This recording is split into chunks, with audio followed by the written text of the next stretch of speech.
स्थिर और पूर्ण आनंद की जो अवस्था में हम यूं ही जा सकते हैं जब भी चाहे। कोई हमें रोक नहीं सकता है, क्योंकि किसी का साधन इसमें जरूरत नहीं। खुद की कमाई है, खुद की कला है। जब भी चाहे इस आनंदमय अवस्था में जा सकते।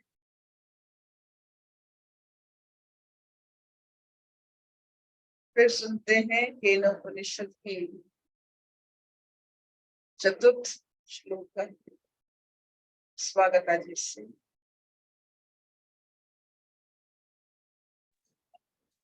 हरिओम अर्पिता। सभी को मेरा हरिओम।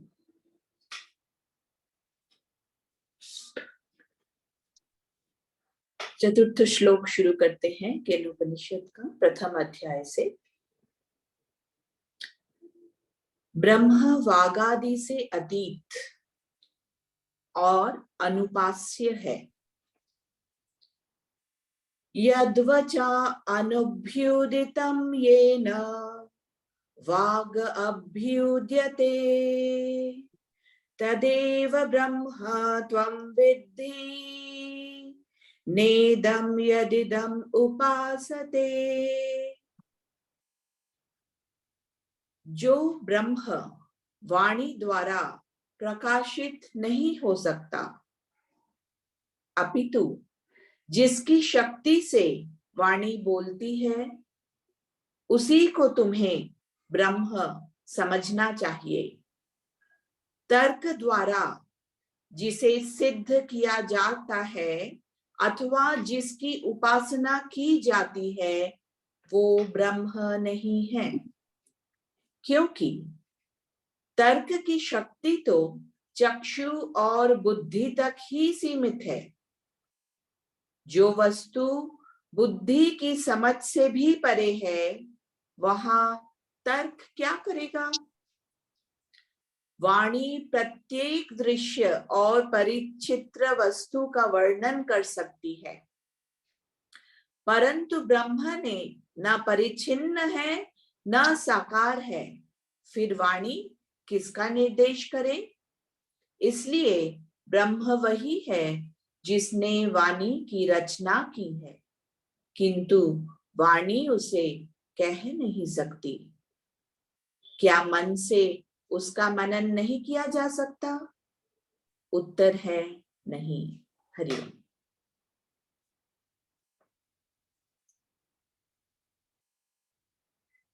बार बार हम ब्रह्म के होने का जो हमें एक मजबूत स्थायी और मजबूत एक ऐसा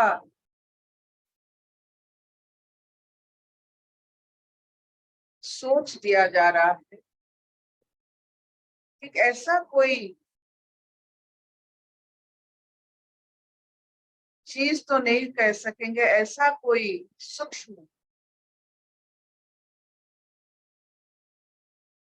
धारा है यहाँ जो सबको धारण करता है। तो कैसे हम, किस माध्यम से हम ब्रह्म की एहसास प्राप्ति करें?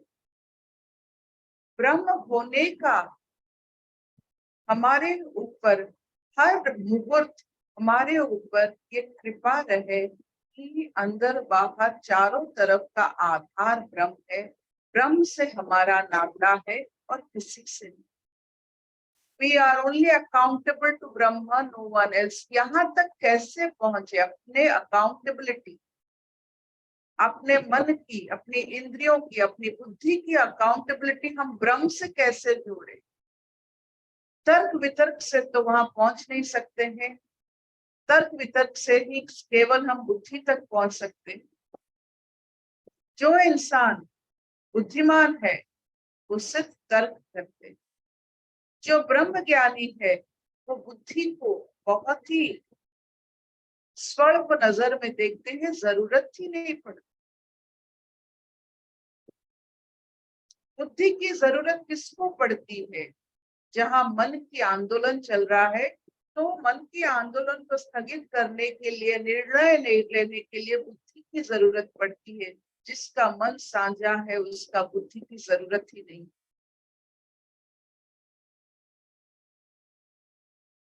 जो बुद्धि प्रयोग करते हैं हर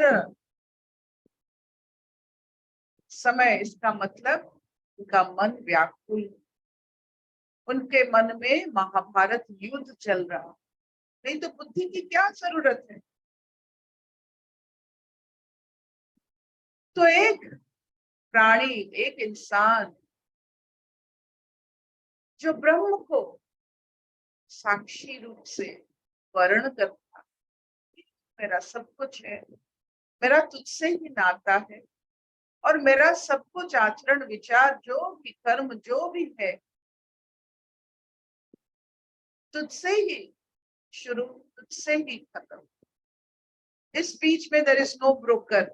ना इंद्रिय है, ना मन है, ना बुद्धि है। ब्रोकरशिप किसका नहीं है इसमें? नहीं तो फायदा ही फायदा ये लोग लेते हैं। आप और ब्रह्म के बीच में दोनों का नुकसान होता है।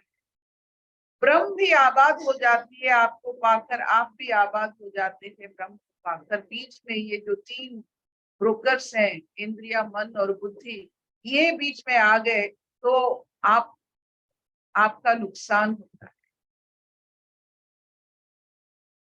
तो कैसे हम पूरा दिन भर, रात भर कैसे ब्रह्म आलिंगन में अपने आप को रख सकते हैं?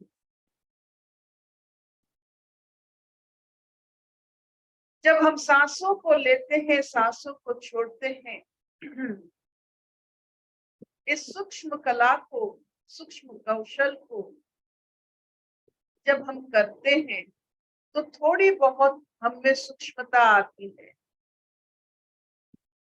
जब नजर, अपनी आंख खुलते हैं, नजर लगाते हैं, ये नजर लगाना, नजर को समझना एक सूक्ष्म कला है।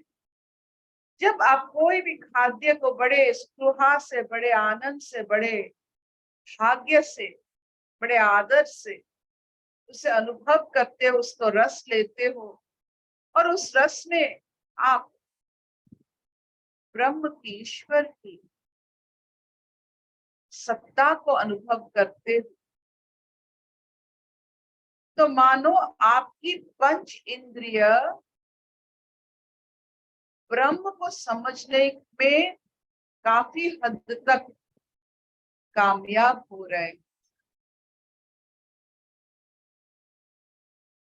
आप देखो, आपके और ब्रह्म के बीच में ये तीन जो ब्रोकर्स है, इंद्रिय, मन और बुद्धि, ये अगर आपको सहायता करने लगे ब्रह्म आनंद में, तब देखो क्या होता है।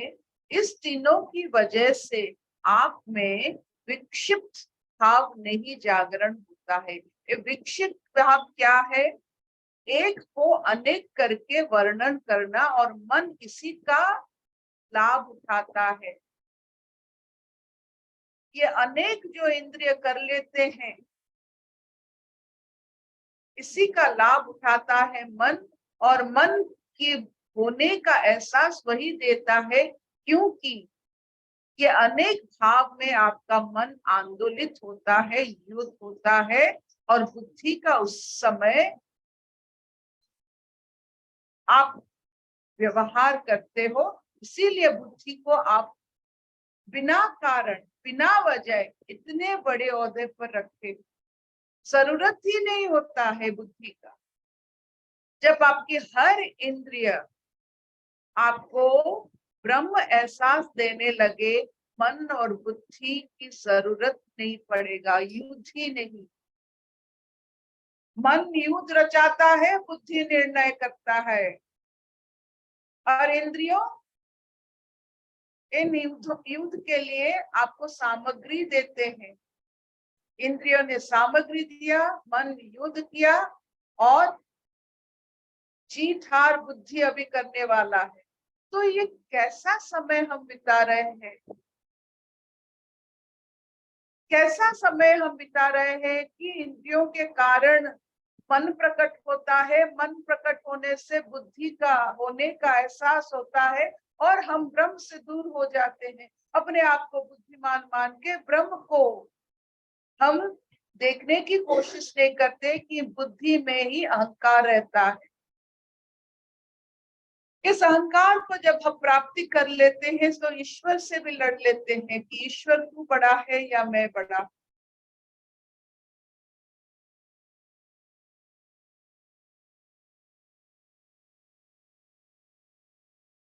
तो क्यों ना सीधा सी बात हमको समझ में आ जाए, तू और तेरा ब्रह्म ही सत्य है, और बीच में जितने पर्दे हैं ये सब अविद्या के कारण, बिना गुरु के कारण, बिना दीक्षा के कारण,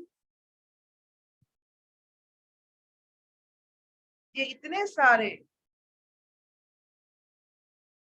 पर्दा आप और आपकी सच्चाई में इतने सारे पर्दे आप और आपकी सच्चाई के बीच में रहता है।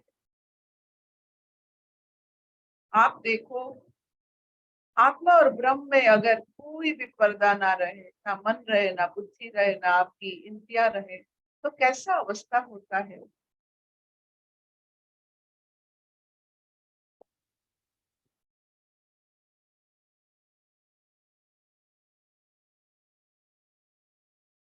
जो निराकार है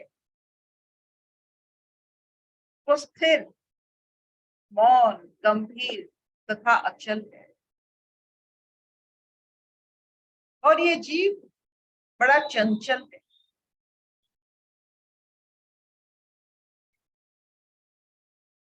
वो चाहता तो है कि आत्मिक शांति को छू ले, पर इन ऊंचाइयों तक पहुंचने के लिए उसके पास सामर्थ्य नहीं होता है।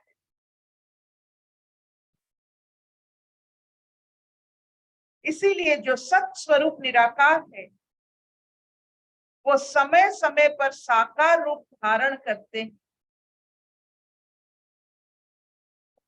जो स्वरूप अतिशय सुंदर तथा पूजने योग्य होता है, ये सबसे बड़ी बात है। हमारे इंद्रियों को स्तब्ध करने के लिए सुंदरता की प्रकाश होता है। सुंदरता ईश्वर का सम्मोहन भाव है, जिससे आप ईश्वर के बारे में सोचते हो, हे ईश्वर इतना सुंदर बनाया। जहां भी आप सुंदरता देखते हो, ईश्वर साकार रूप से आपके सामने आता है, आपका मन मोहने के लिए उन इंद्रियों को जो बेकार की चीज तुल करके ले आते हैं आपके अंदर, उससे आपको मुक्त करके सुंदरता से आपको सम्मोहित करते हैं।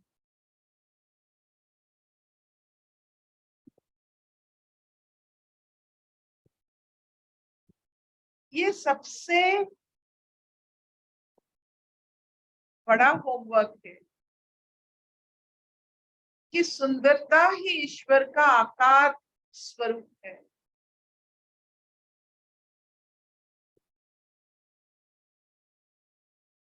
तो सुंदर क्या है?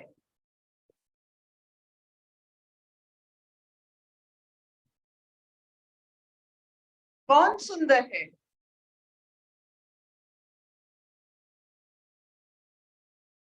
सुंदर, सु अंदर, जिसके अंदर मतलब अपने भीतर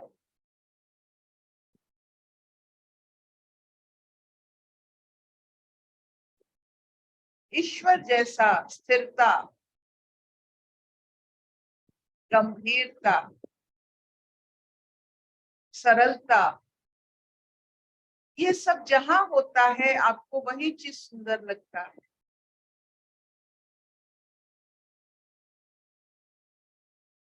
तो ईश्वर का ये अंश है सुंदर, तो सुंदर तो ईश्वर ही होंगे।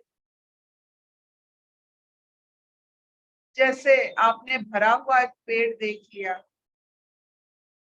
हर पेड़ भरता नहीं, जो पेड़ भरा उसके अंदर वही ईश्वर का गुण साकार रूप में आ गया। हर चेहरा हंसमुख नहीं होता, जिस चेहरे में हंसमुखता आ जाती है वो ईश्वर का एक सुंदरता वरदान होता है। ये जो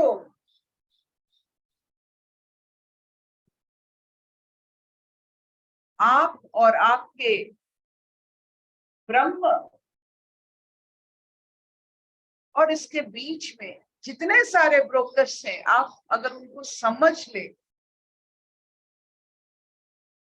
उनको चारा ना डाले, तो आप देखोगे कि आप सर्वशक्तिमान हो।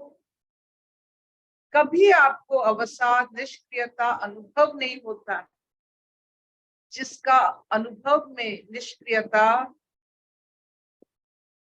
शक्तिहीनता, अवसाद, मानसिक अवसाद इनको महसूस होता है, इसका मतलब आपने बहुत सारे ब्रोकर को रखा है आपके जीवन में।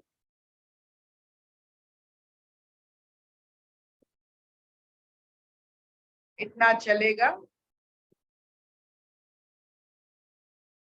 शबना नहीं चलेगा? हाँ मम्मा। बहुत बढ़िया। चलिए इस परम दिव्य भुजाओं का आलिंगन का अनुभव करें। एक निराकार का आकार रूप है गणेश जी। गजाननम महावीर्यम ज्ञान नेत्रम महाकविम अनंत सचिदानंदम भजामि हरनंदनम स्वाहा। ये आहुति हो। इस आहुति में आपने उस अवस्था में जाकर उस अवस्था को संपूर्ण करने की कोशिश की।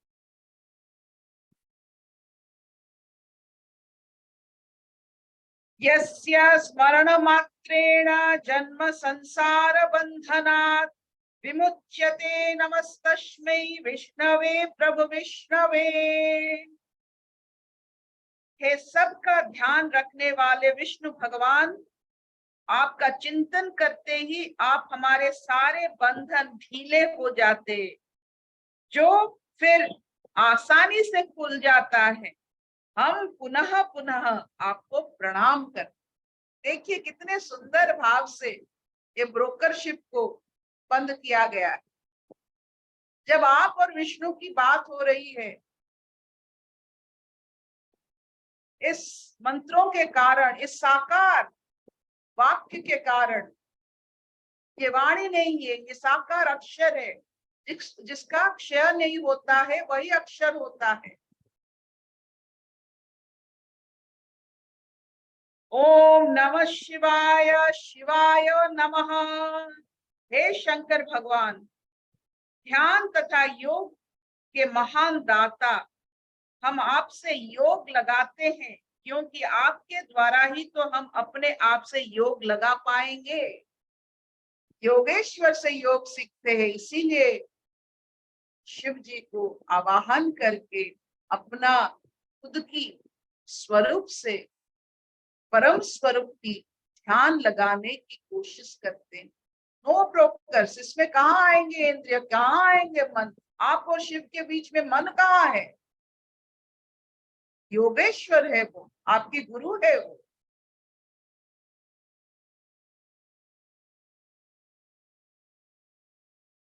गोवर्धनधर वंदे गोपालं गोपारूपिणं गोकुलोत्सवमीशाणां गोविंद गोपिका प्रियम।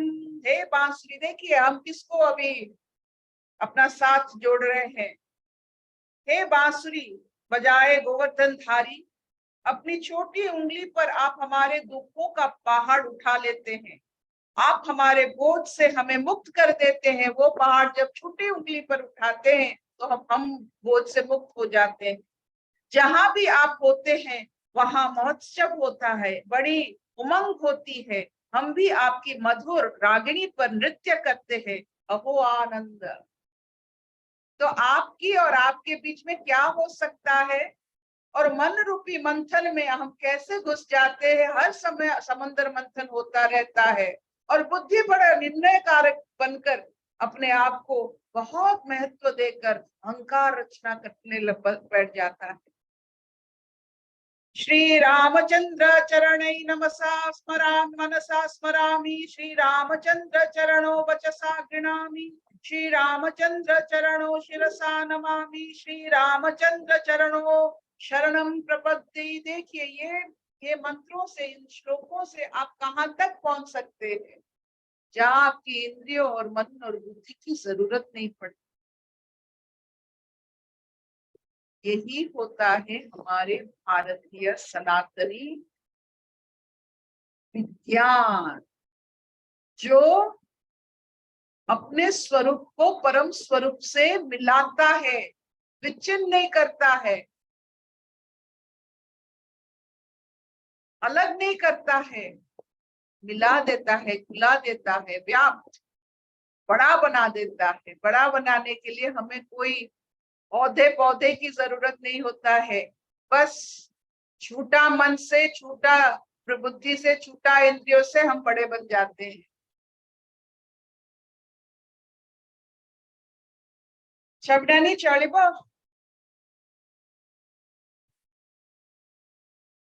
हाँ मामा, हाँ बहुत बढ़िया। सब क्वेश्चन पूछे जिसको जो समझ आया।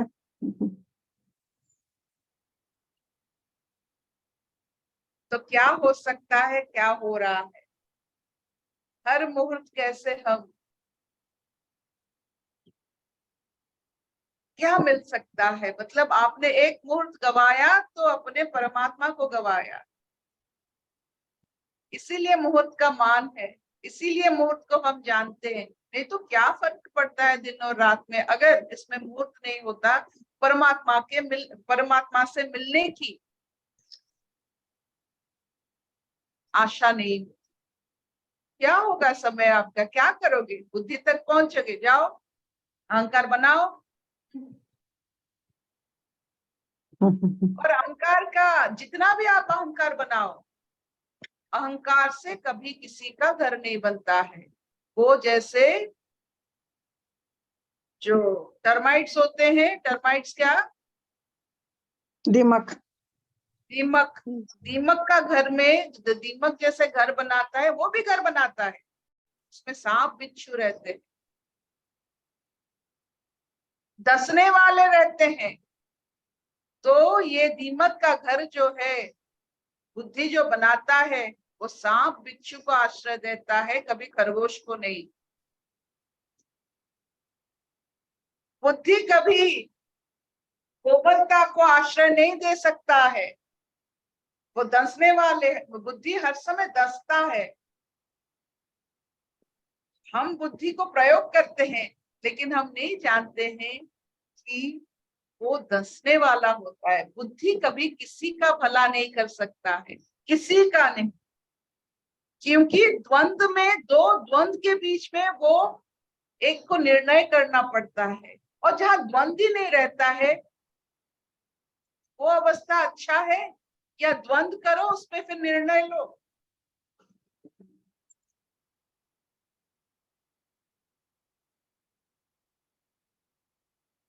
तो बुद्धि को अगर महान करते चलोगे तो समय यहाँ व्यतीत होता चलेगा। स्वागता जी, ये चलेगा? जी अर्पिता, चलेगा। So when you feel sad, lonely, निष्क्रिय, निष्प्रभ, मान लेना कि ब्रोकर्स ज्यादा पैसा ले रहे हैं आपसे। Your investment is wrong. हमारा इन्वेस्टमेंट यहाँ अपना समय होता है। समय अगर ऐसे चला जाएगा बिना आनंद की, बिना संपूर्णता की, बिना मुक्ति की, समय व्यतीत हो रहा है बिना कारण।